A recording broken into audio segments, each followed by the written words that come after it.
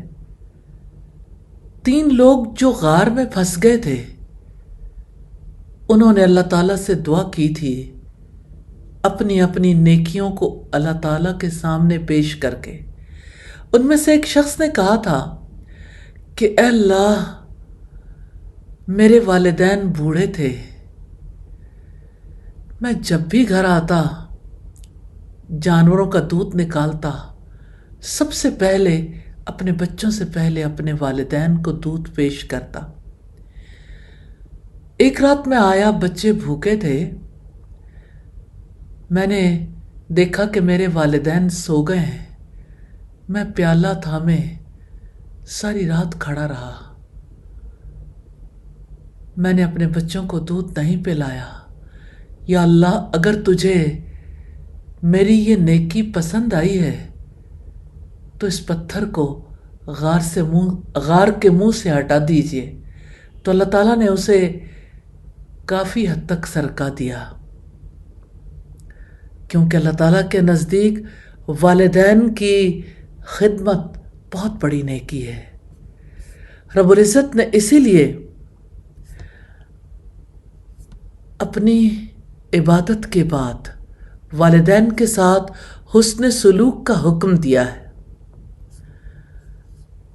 رب العزت کا فرمان ہے وَقَضَىٰ رَبُّكَ أَلَّا تَعْبُدُوا إِلَّا إِيَّاهُ وَبِالْوَالِدَيْنِ إِحْسَانًا، اور آپ کے رب نے فیصلہ کر دیا ہے کہ آپ اس کے سوا کسی اور کی عبادت نہ کرنا اور والدین کے ساتھ حسن سلوک کرنا۔ اگر آپ کی موجودگی میں ان میں سے ایک یا دونوں بڑھاپے کو پہنچ جائیں تو ان کے آگے اف تک نہ کہنا، نہ انہیں ڈانٹ ڈپٹ کرنا، ان کے ساتھ ادب اور احترام سے بات چیت کرنا، اور عاجزی اور محبت کے ساتھ ان کے سامنے تواضع کا پہلو پست رکھنا اور دعا کرتے رہنا، رب ارحمہما کما ربیانی صغیرا، اے میرے رب ان پر ویسے ہی رحم کرنا جیسے انہوں نے میری بچپن میں پرورش کی ہے۔ اللہ تعالیٰ کا فیصلہ ہے، اور اللہ تعالیٰ کے فیصلے پر راضی ہونے والا وہ ہے جو اللہ تعالیٰ سے محبت کرتا ہے۔ اللہ تعالیٰ نے حکم دیا، اللہ تعالیٰ نے واجب کیا، اللہ تعالیٰ نے لازم قرار دیا، اپنی توحید کے ساتھ والدین کے ساتھ نیکی کرنے کو ملایا ہے۔ ایسے ہی اللہ تعالیٰ نے اپنے شکر کے ساتھ والدین کا شکر بھی بیان کیا ہے، انشکر لی ولی والدیک الی المصیر، میرا بھی اور اپنے والدین کا بھی شکر ادا کرو، میری ہی طرف لوٹنا ہے۔ والدین کا شکریہ ان کی محنت کی وجہ سے، ان کی تربیت کی وجہ سے۔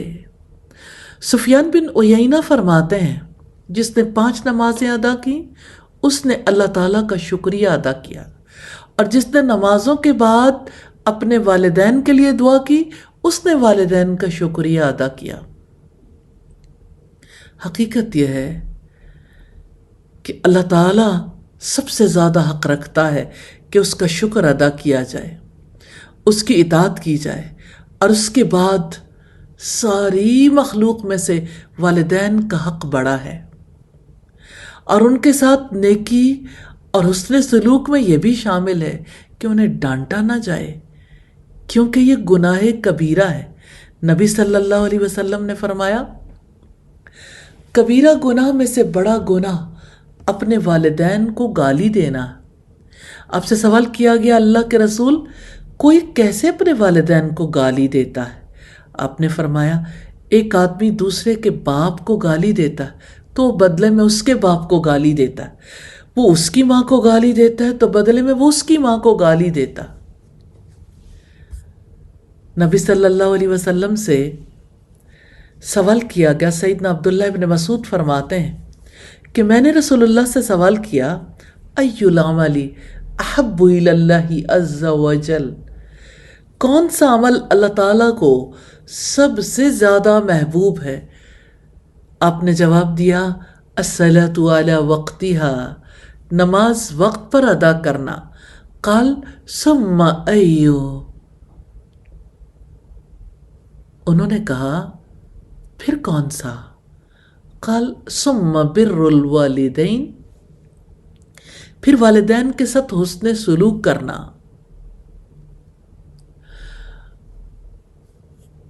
قال ثم ایو، فرمایا پھر کون؟ قال، فرمایا الجہاد فی سبیل اللہ، اللہ تعالیٰ کی راہ میں جہاد کرنا۔ الحمدللہ، تو اب دیکھیے والدین کے ساتھ حسن سلوک کا کتنا بڑا درجہ ہے۔ کون والدین کے ساتھ حسن سلوک کر سکتا ہے؟ وہی جو اللہ تعالیٰ سے محبت کرتا ہے۔ ایک شخص نے رسول اللہ سے پوچھا اللہ کے رسول میرے پاس مال بھی ہے اولاد بھی، میرا باپ چاہتا ہے کہ میرا مال ختم کر دے، تو آپ نے فرمایا انت ومالک لابیک، تو اور تیرا مال تیرے والد کا ہی ہے۔ تو والدین کے ساتھ حسن سلوک کرنا ہے۔ موت کے بعد بھی نیکی ہو سکتی ہے کہ ان کی نماز جنازہ پڑھی جائے، ان کے لیے مغفرت مانگی جائے، ان کے وعدوں کو پورا کیا جائے، ان کے دوستوں کی عزت اور تکریم کی جائے، اس رشتہ داری کو بھی جوڑا جائے جس کا تعلق ان کی وجہ سے ہے۔ اور ان کے ساتھ نیکی میں یہ بات بھی شامل ہے کہ والدین کے ساتھ ہمیشہ نرم گفتگو کی جائے، احترام والی، ہر عیب سے صاف اور پاک۔ نبی صلی اللہ علیہ وسلم نے فرمایا اس کی ناک خاک آلود ہو، اس کی ناک خاک آلود ہو، اس کی ناک خاک آلود ہو۔ سوال ہوا اللہ کے رسول کس کی؟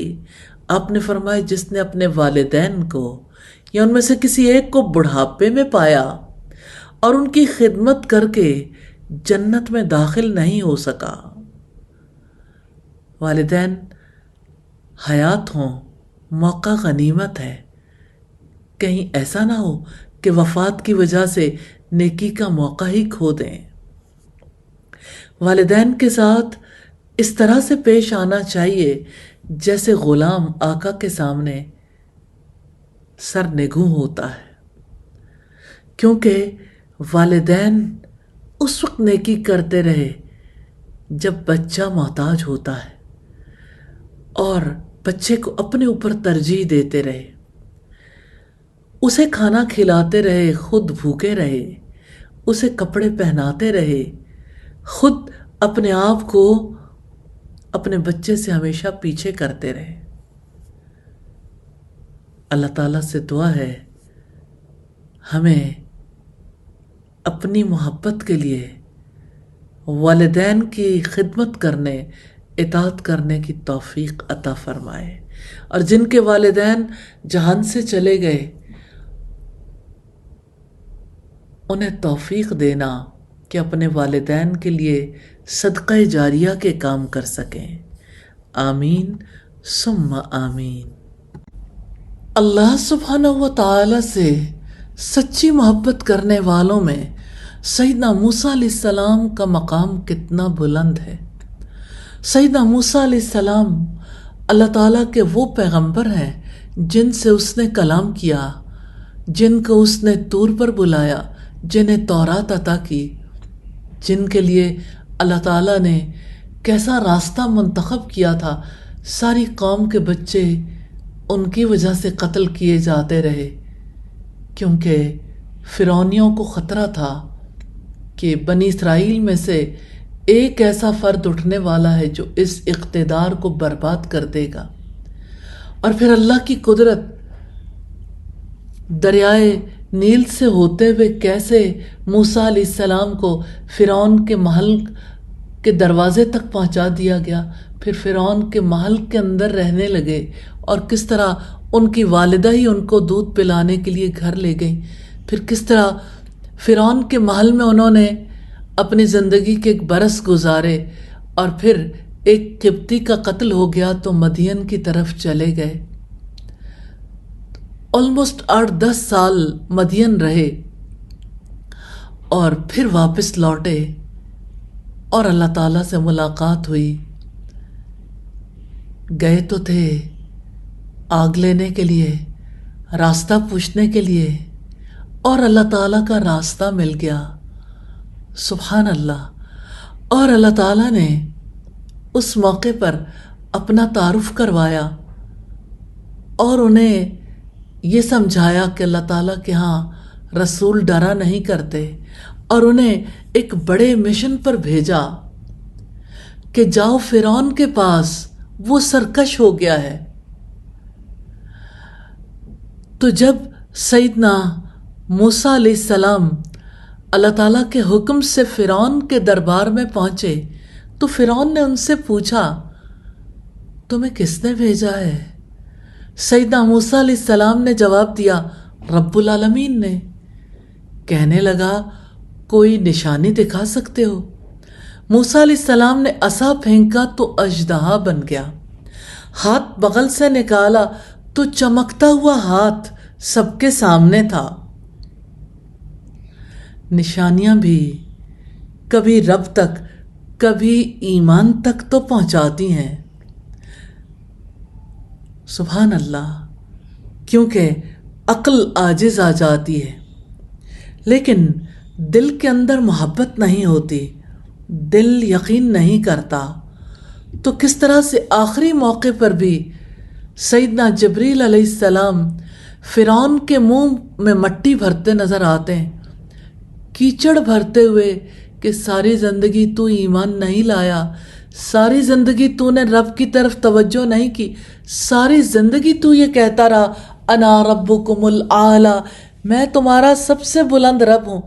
پھر کس طرح سے آخری موقع پر اس کے منہ میں سیدنا جبریل علیہ السلام نے مٹی بھر دی، کیچڑ بھر دیا، کہ کہیں رب العالمین کے سامنے یہ آواز آ جائے تو اس آواز کی وجہ سے رب العالمین اسے معاف نہ کر دیں۔